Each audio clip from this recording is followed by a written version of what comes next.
Good morning, it's Vic Murray again here from the United Budgerigar Club in the bird room. We're going to talk this morning about building breeding cages. Now you can build your own if you like, or you can buy them already built.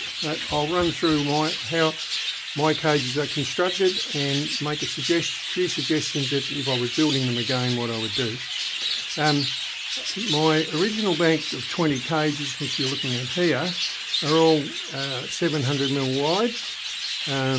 They're made out of painted chipboard, and but the back has got melamine coated flat sheet board. Now the depth of those is 400mm, and the height is governed by the front, the metal cage front, which is 300mm high, and then whatever extra gap you can get with the baseboard. So these cages were built in banks of 4 high and 2 wide. The two of them have got a divider, a plastic divider in the middle, as you can see, slides out, and that way you can make them into holding cages when you're not using them as breeding cages.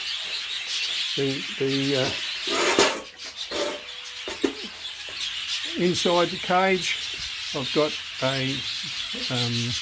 what I call a chick protector, which is when the babies come out of the nest box, quite often the parents will attack them for different reasons, which I'll talk about another time, and the chicks can get in underneath there and hide, and it also lifts the seed container up out of the sawdust. They don't have slide out trays in the bottom. I just put sawdust on the bottom of the cage, and that stays there for the whole breeding season. And I just clean it out every second day. When I put fresh vegetables in, I grab a handful of the leftover crap and throw that in the compost bucket. It goes out in the compost bin with the leftover vegetables. Now, so that's an important thing to have, I believe, and we'll talk about that at another time.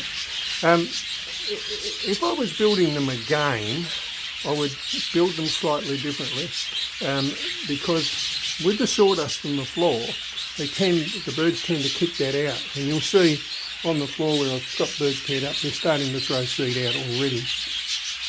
A couple of years ago, I built a holding cage for my babies, and I was stuck with the height. I couldn't build it any higher because I got to walk underneath it to get into my aviary. But again, I bought that out of pre-cut melamine from Bunnings. It's 350 deep, and you can buy it in 2.4 metre sheets.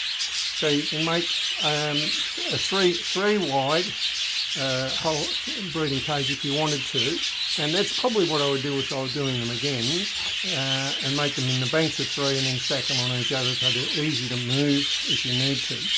Now, the other thing that I would do, as I said, would make the front rail higher. This one I could only make 50mm, and if I was doing it again, I'd make them 400mm, which would double that height.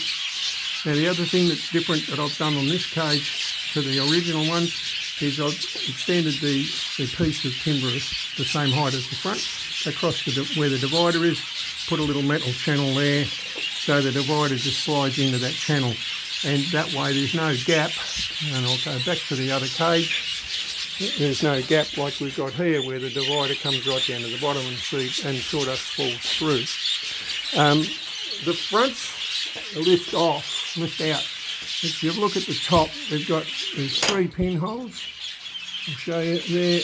The front lifts up, and there's pinholes on the bottom, and they drop in. So those fronts just lift up, pull the bottom out, and then they drop out. So that makes it really easy for cleaning the cages. All the fronts do that, and it makes the job very easy.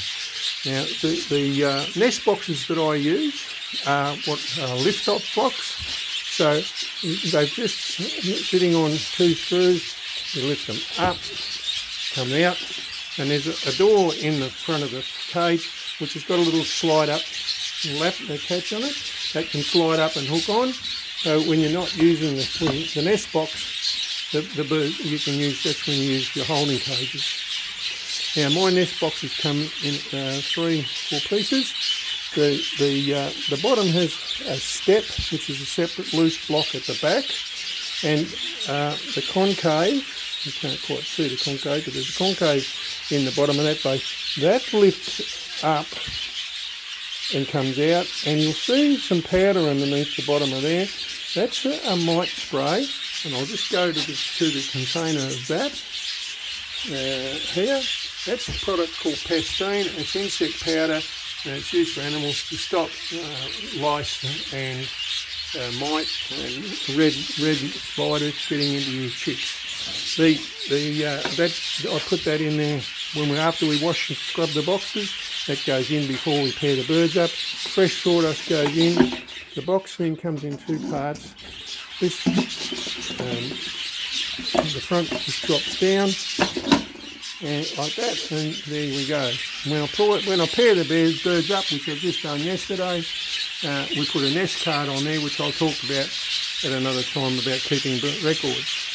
When the birds go into the breeding box, they've got quite a bit of different ingredients.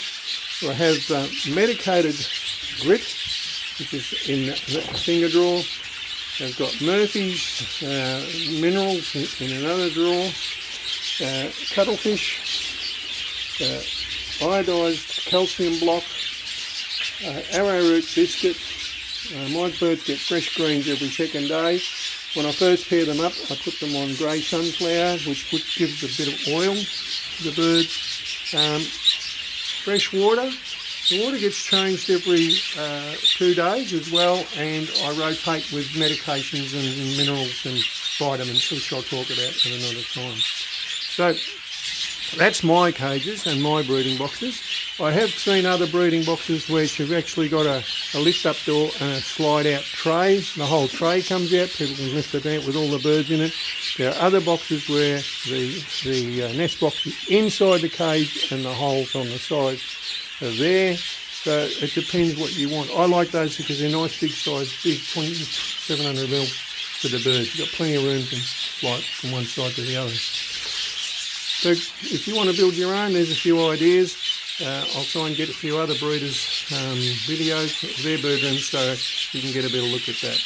Thank you.